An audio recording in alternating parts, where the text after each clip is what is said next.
নিয়তে যদি শুনতাম আল্লাহর কথাগুলো, অথবা শুনবার পরে যদি আকল আমার বুদ্ধি বিবেক খাটাইতাম, তাহলে আজকে আমি জাহান্নামী হতাম।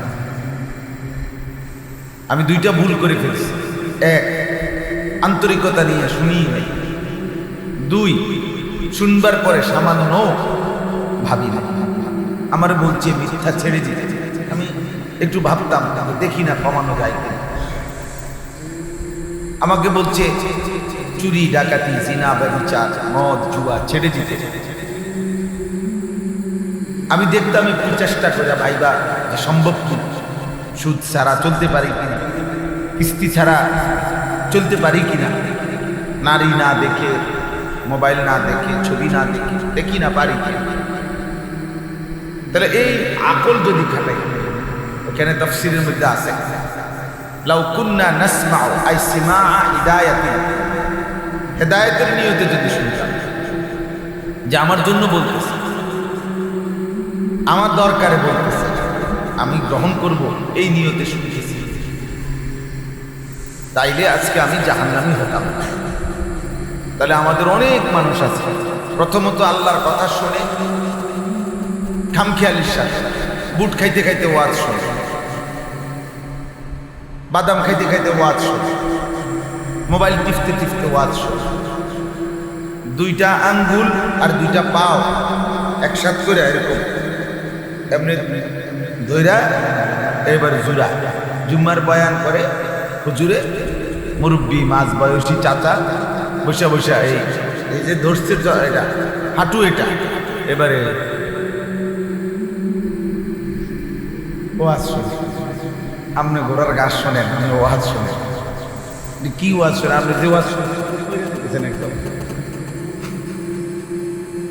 আপনি যে একবার বুঝতে বুঝতে কাইঠিয়ে যেতেছেন, কি বুঝবেন আপনি এখান থেকে? এই যে খামখেয়ালি শোনা, মানে জুড়াইতে জুড়াইতে ওয়াজ শোনা, মোবাইল টিপতে টিপতে, গুড় বাদাম খাইতে খাইতে, এই গাফেল খামখেয়ালি এরা আসলে শুনেন, এই বসে এই দিচ্ছে, ফলে ফায়দা হয়, পরিবর্তন নসিব হয়।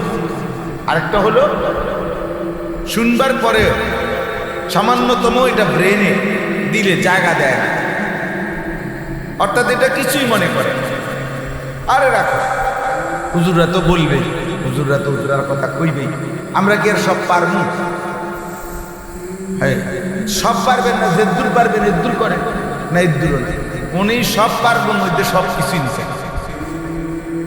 এই মানে প্রথমেই কথা ফেলে দিছে না, আপনি এটা নিতে না দিলে, হ্যাঁ আমি এটা নিলাম কথা, এবার আমি চেষ্টা করি, কোনো ফিকির করি কোনো না কোনো সুযোগ আছে কিনা, আল্লাহর কথা মানবার, আল্লাহর কথা শুনবার, আল্লাহর পথে চলবার একটা কৌশল চেষ্টা করি না, কোনো ফিকির না, এটা উনি পাঠ করেন, উনি এটাকে কোনো দিলের মধ্যে জায়গা দিল না, ব্রেনের মধ্যে এটা নিয়ে একটা মিনিটের জন্য একটু ফিকির করলো না, তো কেমনে সম্ভব? কেমনে সম্ভব? একটা 30 তলা বিল্ডিংও তো প্রথম খালি মাঠটার দিকে তাকাইলে কিভাবে সম্ভব? কিন্তু যথাযথ ফিকির, পরিকল্পনা, প্ল্যানিং, ফলে এটা একদিন একটা সুরম্য প্রাসাদ হয়েছে। তাইলে এই জন্য ভাই, তালেব ইলমদের কাছেও আমার কথাই, অন্য ভাইদের কাছেও কথাই, এই দুই জিনিস মনে রাখতে হবে। শুনতে হবে গ্রহণ করার নিয়ত, হেদায়েতের নিয়তে, আর নয়তো আফসোস করতে হবে। আর 2 নাম্বার, শুনবার পর ওলামায়ে কেরাম যাই বলে আপনি প্রথমেই এটা ফেলে দিলেন না, এটা হইতো না, আমি পারতাম না, আমার পক্ষে এটা সম্ভব না, এটা না, বরং আপনি এটাকে হৃদয়ে নেন, নিয়ে ভাবেন, ফিকির করেন যে আমি কিছু পারি কিনা, এটা করতে পারি কিনা, সম্ভব কিনা, আমি চেষ্টা করে দেখি। এই জন্য এই 2টা নিয়ামত, মনোযোগ দিয়ে গ্রহণ করার নিয়তে শোনা এবং পরবর্তীতে সেটা উপলব্ধি করার, ফিকির করা যে আমি সম্ভব, হুজুরে আসছে।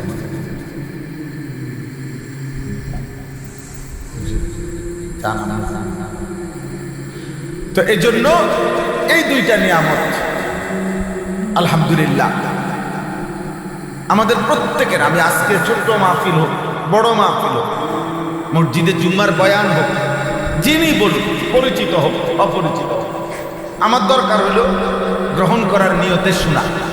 আমার দরকার হলো এটা ফিকিরে আনা যে আমি এটা কিভাবে পালন করতে পারি, কিভাবে বাস্তবায়ন করতে পারি। বক্তা, ইমাম, হুজুর সারা বিশ্বব্যাপী পরিচিত হইতে হবে, এটা জরুরি। সবাই চিনতে হবে, এটা জরুরি, কোনোভাবেই জরুরি। এই দানিংকালে আসে এটা নিজেকে পরিচিত হওয়ার জন্য অপেক্ষা করা, কোনো না কোনো কৌশলে নিজেকে মানুষের কাছে পরিচিত করার এই চেষ্টা ইদানিংকালে খুব বেশি মানসিকতা আমাদের মধ্যে। কোনো না কোনোভাবে আগে মানুষ চিনুক, এরপরে আমি ওয়াজ করব, এরপরে আমি দিনই কাজ করব। আরে ভাইয়া, এটা তো কোনো কথা না। কোনো না কোনোভাবে আগে ছাদ ঢালাই হোক, পরে ফাউন্ডেশন করব, যাতে করে মানুষ আগে ছাদটা দেখে, নিচের ইটগুলো তো আর দেখবে না। তারা কাজে আগে ফাউন্ডেশন করা না করে আগে কোনোভাবে ছাদটা করে নিলে ভালো হয় না? কিসের উপরে ছাদ করবেন? ছাদ করবেন কিসের উপরে? তাইলে আমরা নিচের ইটগুলো গাঁথতে হবে না, উঠতে হবে না?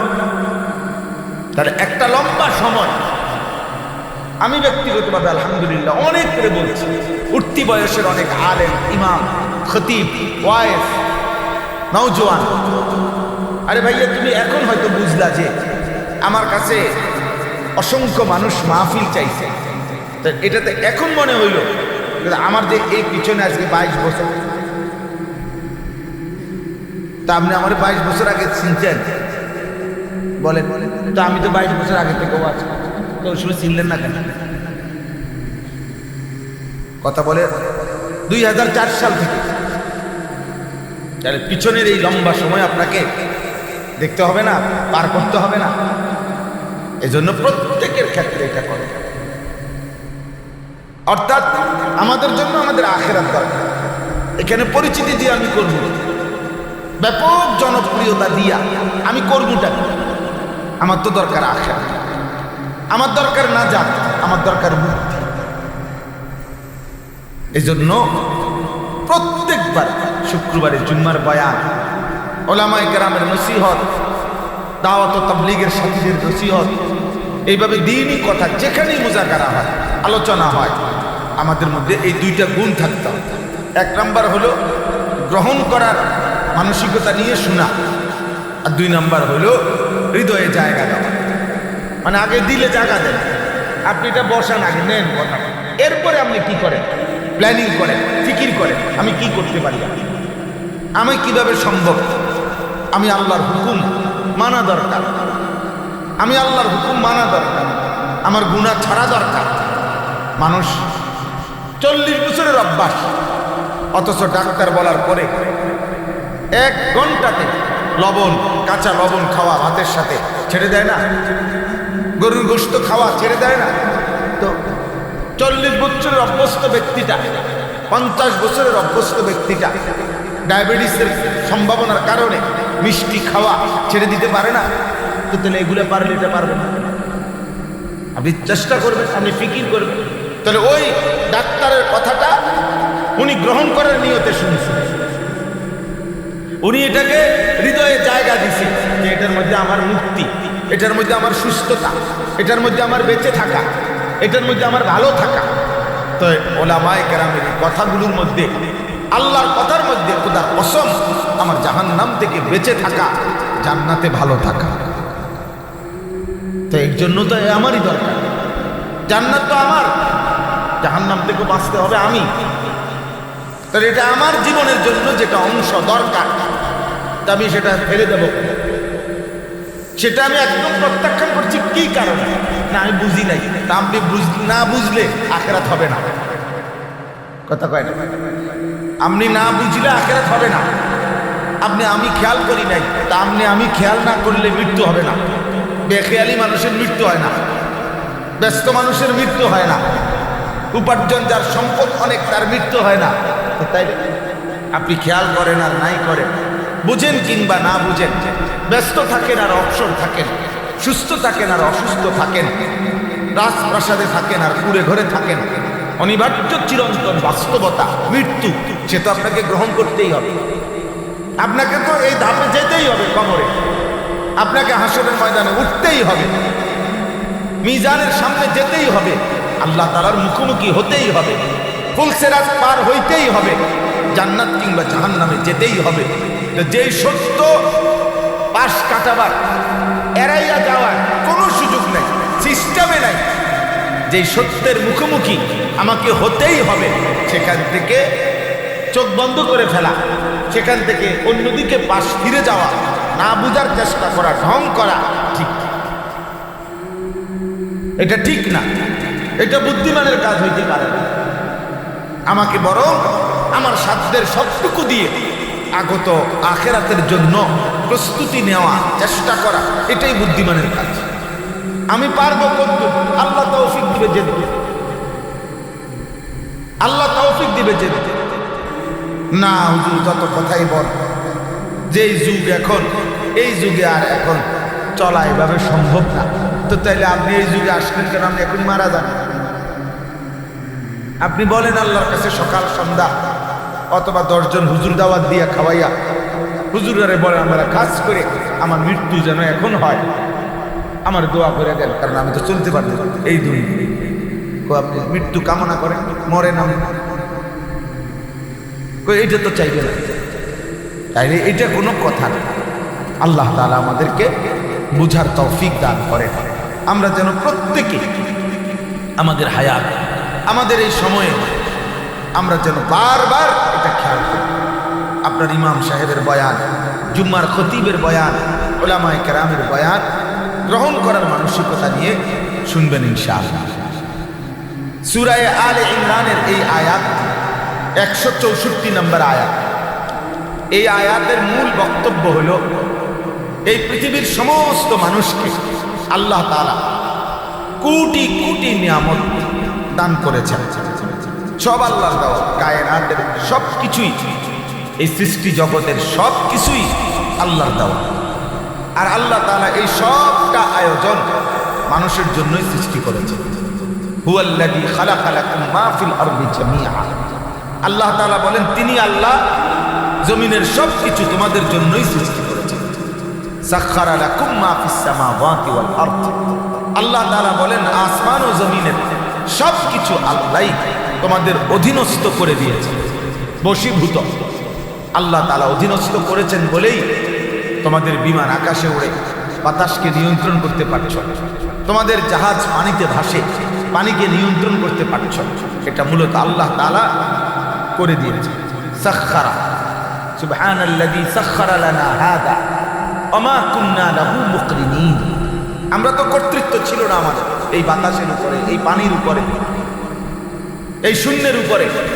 আল্লাহ তাআলার প্রশংসা যে তিনি আমাদের জন্য তা অধীনস্থ কি করে দিয়েছেন। এই জন্য সফরের দোয়া এটা, যানবাহনে চড়ার দোয়া এটা, তো আল্লাহ তাআলা করে দিয়েছেন।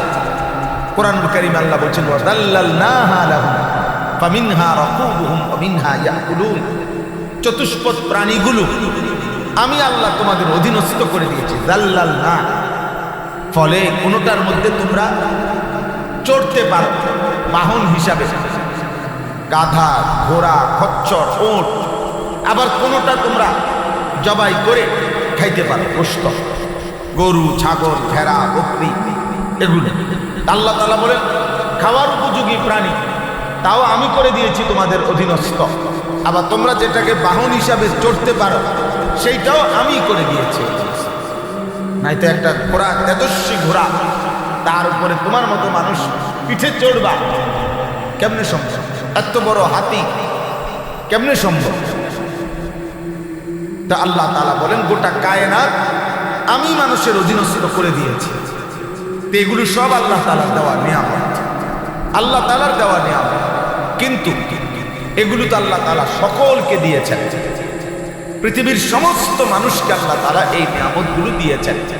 ইমানদার, বেঈমান, অনুগত, অবাধ্য, সেজদাওয়ালা, সেজদা ছাড়া, গোলামি যে করে না, মুশরিক, প্রত্যেককে আল্লাহ তাআলা এই কায়নাতের সব নিয়ামত আল্লাহ তাআলা দিয়েছেন। এখন আমরা যারা ইমানদার, মুমিন, যারা ইমানওয়ালা, তারা যদি আলাদা আল্লাহকে জিজ্ঞেস করে তো আমাদেরকে অতিরিক্ত কি দিলেন, আমাদেরকে আলাদা কি দিলেন? ভাত, মাছ, চাল, ডাল, তেল, সাবান, রোদ, বৃষ্টি, আলো, বাতাস, গাছপালা, তরুলতা, বৃক্ষ, খাদ্য, খাবার, স্ত্রী, সন্তান, টাকা পয়সা, অর্থ সম্পদ, এ তো সবাইকেই দিলেন। তা আমাদেরকে আলাদা কি দিলেন? তো আল্লাহ তাআলা এই আয়াতের মধ্যে বলেন, সমস্ত ইমানদারদের উপরে আমি আল্লাহ তাআলা সর্বোচ্চ স্পেশাল, বিশেষ যে নিয়ামতটি দিয়েছি, সেই নিয়ামতটি হলো আমি আমার কলিজার টুকরা শ্রেষ্ঠতম রাসূল, আমার আখিরি বন্ধু, আমার নবী মুহাম্মদ সাল্লাল্লাহু আলাইহি সাল্লাম, তাকে মুমিনদের জন্য দিয়ে দিয়েছি। লাকাদ মান্নাল্লাহু আলাল মুমিনিন, আল্লাহ তাআলা বলেন বিশেষভাবে আল্লাহ সমস্ত ইমানদারদের উপরে বিশেষ অনুগ্রহ করেছেন, দয়া করেছেন। আরবিতে মান্নুন এই শব্দের অর্থ হচ্ছে দান। এই লাকাদ মান্না একটা শব্দ এখানে আছে, দান, দান, দানের আরো আরবি আছে। বাকি এই শব্দটার অর্থ হলো এমন দান যেটা খোঁটা দেওয়া যায়, উল্লেখ করা যায়। আর একজন মানুষকে আপনি 10 টাকা এমনি দান করছেন, এটা তো একটা স্বাভাবিক বিষয়, কিন্তু একটা বড় কিছু দিছেন যার দ্বারা উল্লেখ করার মতো যে না আমার একটা জিনিস দিছেন, আমাকে একটা কিছু আসলেই দিছেন, এই যে বিষয়টা উল্লেখ করার মতো দান, বলা যায় এমন দান, আল্লাহ তাআলা বলেন বান্দা গোটা দুনিয়া সবই তো আমি দান করলাম, তো এগুলো তেমন কিছুই না, কিন্তু ইমানদারদেরকে আমি আল্লাহ তাআলা এমন একটা জিনিস দান করলাম যেটা উল্লেখ করার মতো, যেটা দিয়ে যদি আমি খোঁটাও দেই যে তোকে এটা দিছি, তো সেই ব্যক্তি কথা বলতে পারবে না এই সামান্য বন্ধু না দিয়ে আবার খোঁটা দিয়ে লাইলেন। আল্লাহ তাআলা বলে না, তোমার মতো বান্দা এটা বলতেও পারবে না, কারণ আমি আমার ভান্ডারের শ্রেষ্ঠ নিয়ামত, আমার খাজানার শ্রেষ্ঠতম নিয়ামত আমি আল্লাহ তোমাকে দিয়েছি। লাকাদ মান্নাল্লাহু আলাল মুমিনিন, সমস্ত ইমানদারদের উপরে আল্লাহ তাআলা বিশেষ দয়া, বিশেষ অনুগ্রহ করেছেন। সেটা কি? ইদ বাআতা ফীহিম রাসূলাম মিন আনফুসিহিম, তাদেরই মাঝ থেকে, এই মানুষ সম্প্রদায়ের থেকেই আমি আল্লাহ তাআলা মুমিনদের জন্য আমার শ্রেষ্ঠতম রাসূল, আমার বন্ধু, আমার কলিজার টুকরা হাবিব, তাদের জন্য আমি পাঠিয়ে দিয়েছি। আমি রাসূলকে দিলাম, আমার বন্ধুকে দিলাম, নবী মুহাম্মদ সাল্লাল্লাহু আলাইহি সাল্লামকে দিলাম, ইমানদারদের জন্য এই কায়নাতের সবচেয়ে বড় নিয়ামতের প্রাপ্তি এটা পাওয়া। ওই ছেলে বাইরে যাও, বাইরে, এই ছেলে বাইরে ওঠো, বেটা থেকে ফালতু কথা, বাইরে বেটা, ফাজলামি করো। হ্যাঁ,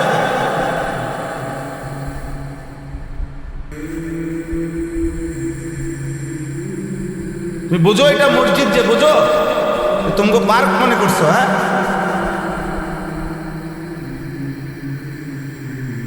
খাম খেয়ালি মানুষ, তোমরা অনেক জেনারেল ছেলে পেলে মনে করো জীবনটা একটা তামসা, খায়, গুঞ্জায়, পেশাব করে, ভাত খায়, মোবাইল টিপে, মানুষের বেডি দেয়, খালাস। হ্যাঁ খালাস, আর কি, এটা তামাশা। যেই পড়ালেখা আল্লাহ চিনায় না, কোনো পড়ালেখায় না, যেই পড়ালেখা তার মনিব চিনায় না, মালিক চিনায় না, হালাল হারাম চিনায় না, এটা কোনো পড়ালেখায় না, এটা উপার্জনের কোনো বিষয় হইতে পারে। এই পৃথিবীতে উপার্জনের হাজারো পদ্ধতি আছে, এটা একটা পদ্ধতি। যে এই পদ্ধতিতে সে উপার্জন করবে, রোজগার করবে আর কি, দুনিয়া কামাই করবে, এতটুকু হইতে পারে। জ্ঞান তো এলেন, তো জ্ঞান তো সেটাই জ্ঞান যে তার মালিককে চিনা, মুনিব চিনা, আল্লাহ তাআলার গোলামি চিনা। সৃষ্টিকর্তার থেকে যে বন্ধন ছুটে যায় ওইটা আবার কি করা লাগে? বলেন, হালাল হারামের পার্থক্য, এটা সাফ কথা। যে মানুষের মধ্যে বিবেচনা বোধ নাই, পার্থক্য শক্তি যার মধ্যে নাই, ও মানুষে না, ও কোনো মানুষে না। পার্থক্য শক্তি থাকতে হবে। মানে কি? এটা হালাল, এটা হারাম, এটা বৈধ, এটা অবৈধ, এটা করা যাবে, এটা করা যাবে না, এটা উচিত, এটা অনুচিত, এটা করণীয়, এটা বর্জনীয়, এটা বৈধ, এটা অবৈধ, এটা জায়েজ, এটা না জায়েজ, এটা পাক, এটা নাপাক। এই যে পার্থক্য শক্তি যার মধ্যে আছে সে মানুষ। এই বোধ যার মধ্যে নাই ও মানুষ, ও মানুষ না। কষ্টের টাকাও তার পকেটে, সুদের টাকাও পকেটে। আপনার কাছে তো হালাল হারাম বরাবর, আপনার কাছে তো হালাল হারাম বরাবর। আপনি জিজ্ঞাসা করেন ওনারে, একজন সুদখোরকে জিজ্ঞেস করেন, কিস্তিখোরকে, হারামখোরকে জিজ্ঞেস করেন, মিয়া যে আপনি কি, আপনার কাছে ছাগল আর কুকুর বরাবর? কেন বরাবর? একটা হালাল একটা হারাম। তো এটা বুঝলে এটা বুঝেন না কেন? বলেন, এটা বুঝলে এটা বুঝেন নাই কেন? ছাগল যিনি হালাল করছেন, ব্যবসা তিনি হালাল করেছেন, কুত্তা যিনি হারাম করেছেন, সুদ তিনি হারাম করেছেন। আপনি বুঝবেন না কেন? আপনি এটা বুঝেন, এটা বুঝেন না। আপনি সরেও বুঝলে সরেয়া বুঝবেন না, বুঝবেন না কেন? আমি ওই একজনকে বলা মাকসাদ না, আমরা সবার জন্য বলছি। এটা গুরুত্বপূর্ণ বিষয়। আল্লাহ তাআলা মানুষকে আকল দিয়েছে পার্থক্য শক্তি করার জন্য। এই পার্থক্য বোধে যদি না থাকে, ও মানুষ কেন? ইনসান কিভাবে হবে বলেন? আল্লাহ আমাদেরকে বুঝ দান। মোবাইলের এই আসক্তি ছাড়তেই হবে। তালে মেলে একটা একটা তালে মেলে কওমি মাদ্রাসার ছেলেরা উম্মতের আখেরি ঠিকানা, কওমি মাদ্রাসা, উম্মতের শেষ মার্কাজ কওমি মাদ্রাসা। হাজারো কোটি মানুষের রাহবারি, যাদের জিম্মাদারি, তাদের জন্য খামখেয়ালি মানায়। তোমার কাঁধে ভারী জিম্মাদারি, অনাগত কোটি মানুষের জিম্মাদারি, এত বড় মহান জিম্মাদারি যাদের কাঁধে, তাদের আবার অপশন কিসের আছে? ঘুম এটা অপশন না, এটা আমার পরবর্তী কাজের প্রস্তুতি। খাবার এটা অপশন না, এটা আমার শরীরের স্বাভাবিক সুস্থতার জন্য প্রয়োজনীয়। অপশন মানে আসর থেকে মাগরিব প্রতিদিন এক তালে মোবাইল টিপে, বুটমুড়ি খায়, গল্প সল্প করে, হাঁটে। কেন? হুজুর বুঝেন তো, একটা অবসর টাইম, এটা অবসর টাইম। আসর থেকে মাগরিবের কোনো মূল্য নাই। আসর থেকে মাগরিব এটা কোরআন সুন্নাহর মতে সবসময় ফালতু টাইম। সময়ের কোন অংশ বেহুদা, হায়াতের কোন অংশ বেহুদা? বলে কিমাতুজ জামান ইনদাল উলামা। আমার খেয়াল প্রত্যেকটা তালেবেলে বুঝের যারা তোমরা ভাই সবাই পড়ো এই পৃথিবী বিখ্যাত কিতাব, সারা পৃথিবীতে আলোচিত একটি কিতাব। এটা পৃথিবী বিখ্যাত মনীষী, সারা আরব বিশ্ব যাকে সম্মান করে, আর শেখ আব্দুল ফাত্তাহ আবু বুদ্দা রাহমাতুল্লাহ আলাইহি ওনার লিখিত। উনি বলছেন দীর্ঘ প্রায় 22 বছরের সাধনা করে এই কিতাব একটা একটা লাইন জমা করছে। দীর্ঘ 22 বছর, 20 বছর তেলা করে 20 বছরে যত কিতাবাদি মোতালা করছেন হযরত, সারা পৃথিবী বিখ্যাত আলেম ছিলেন। ও যখন যেখানে যেই ছোট্ট কথাটা খুঁজে পাইছেন ওইটা সংগ্রহ করছেন, লিখছেন, পরের কিতাব ওইখানে আছে। সময়ের গুরুত্ব, সোজা কথাগুলো ওলামায়ে কেরামের নিকট সময়ের গুরুত্বটা কি। অনেক বাংলা ভাই দিছে, সময়ের মূল্য বুঝতেন যারা, অনুবাদও আছে, ও জেনারেল ছেলেরা পড়লেও গুরুত্ব পাইত। একটা একটা সেকেন্ড আমাদের বাংলাদেশের শ্রেষ্ঠতম বুজুর্গ আমাদের আদিব সাহেব হুজুর একই সাথে বাংলাদেশে তিনি বাংলা এবং আরবি দুই ভাষায় সমান সাহিত্যিক। আল্লামা আবু তাহের মিসবাহ নীরবে নিভৃতে এই সাধক যে কোনোদিন পৃথিবীতে প্রচারের জন্য অপেক্ষা করে না, ক্যামেরার সামনে যে আসতেই চায় না, যে মনে হয় যেন প্রদীপের ওই পাশে আলোর ওই পাশে থাকে, সেই মানুষটা ছিলেন। উনি বলছেন আমরা যদি, ওনার একটা বিখ্যাত লেখা আছে, সময়ের ভগ্নাংশগুলির হেফাজত, মানে ভাঙ্গা সময়, এই এখন প্লেট দিছে খানা দিতে আর 2 মিনিট বাকি, এই সময় কিছু একটা লেখো, কিছু একটা ফিকির করো, বাথরুমের লাইন ফিকির করো, স্বাভাবিক এরকম ভাঙ্গা ভাঙ্গা টাইম, মানে 2 মিনিটের সময়, 5 মিনিট সময়, 3 মিনিট সময়। হযরত বলেন এই ভগ্নাংশগুলো যদি কেউ হেফাজত করে তাহলে এর দ্বারাও অনেক কিছু হয়। রিসাইক্লিং করেও অনেক বড় শিল্প গড়ে ওঠে, অর্থাৎ ফেলে দেওয়া জিনিস আবার কুড়াইয়া নিয়া এটারে আবার মেশিনে প্রক্রিয়াজাত করে অনেক বড় শিল্প গড়ে ওঠে। হ্যাঁ হ্যাঁ, এই যে প্লাস্টিকের আমরা যে আরে বোতল পানি টানি খাই, এগুলা পানি এগুলা যে ফেলে দেয়, এগুলো আবার আরেক দল কুড়ায় আনে, এগুলারে আবার কি করে রিসাইক্লিং করে, করে আবার কি হয় নতুন করে আবার বোতল দেয়।